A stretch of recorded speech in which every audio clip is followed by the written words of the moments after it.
25 years since everybody realized that if you put chocolate on vegetables or make funny contemporary Shakespeare, kids will love it. You're concentrating awfully hard considering it's gym class. 10 Things I Hate About You. That's right, 10 Things I Hate About You is 25 years old. And it's just as perfect as ever. We didn't then, and we don't now, deserve this film. It is wonderful. And it feels like you couldn't get away with making it today, but at the same time, it's got a lot of similarities to how this, especially the comedic style with which we make teen movies nowadays. So 10 Things I Hate About You stars Julia Stiles, Heath Ledger, Joseph Gordon-Levitt, David Krumholtz, whole bunch of people that most of whom you have not heard from in about 15 years at least, yeah. And they're in this high school, which is both a fairly normal high school and the weirdest high school ever. Like, the guidance counselor makes it seem insane at the start, sexually harasses at least one student a day. The guy will just like ride his scooter randomly halfway down a hill and then be fine. And then in other scenes, it's just a regular high school. It's very strange. Anyway, Bianca wants to date, but can't if her sister Kat won't date because their father is the funniest psychopath ever. So Cameron, who's new and wants to date Bianca, hears this rule from Michael, and then they go to Joey, who is a douchebag, and try to get him to convince Patrick, who is also a douchebag, to date Kat so that Cameron can date Bianca, even though Joey is hoping that this will result in him dating Bianca. Even explaining the plot makes you feel like you're in a 90s high school. It's genius! So Heath Ledger is a golden shining god and should be remembered as such, and not just for the Joker, but for films like this and like A Knight's Tale. Whatever happened to A Knight's Tale? That film fucks. And then there's Julia Stiles as well, who was in like 2 films around this time and then never appeared in anything else that I ever saw, I don't think. And that is one of the ways, apart from like Joseph Gordon-Levitt, who's still in films now, hardly anybody else that's in this do you see anymore. And I feel like that's one of the things that makes this such a perfect time capsule of a movie. And there's very few films like this. I always think of Back to the Future, because Back to the Future, it's set in the 80s, but they go back to the 50s. They managed to encapsulate the 50s, make you feel nostalgic for it, that's great. But they managed to do the same thing when you watch it back now for the 80s.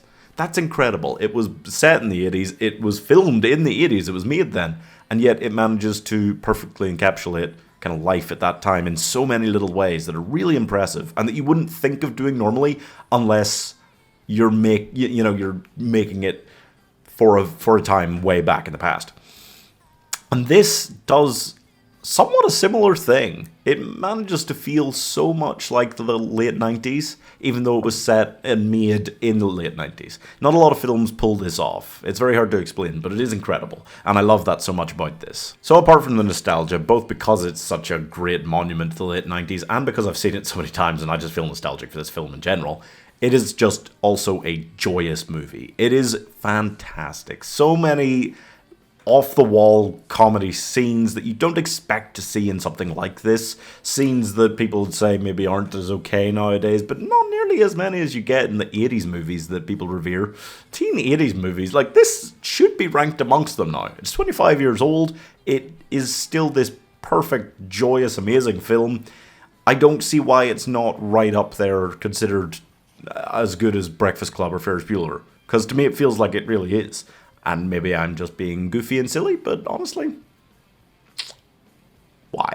It's a film that manages to make you feel so many things at once. It manages to feel like it's longer than it actually is in a good way. Some films feel like, oh god, that felt so long because it was no good. This is one of the special ones that I think it just feels longer than it is because almost every scene is memorable and iconic in some way. That is the mark of true greatness, of a true classic to me. Because you're waiting for, oh, this scene, oh no, this scene, oh yes, this scene's coming up. That's something that you only get with a film that is a big favourite for you, but I wouldn't describe this as one of like my top 10 films of all time or anything.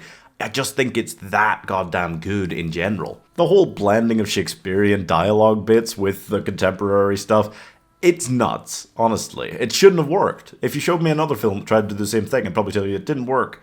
But I couldn't describe why it did for this one. I think it just cultivated a tone and expectation for itself that was fucking Looney Tunes. And it worked perfectly.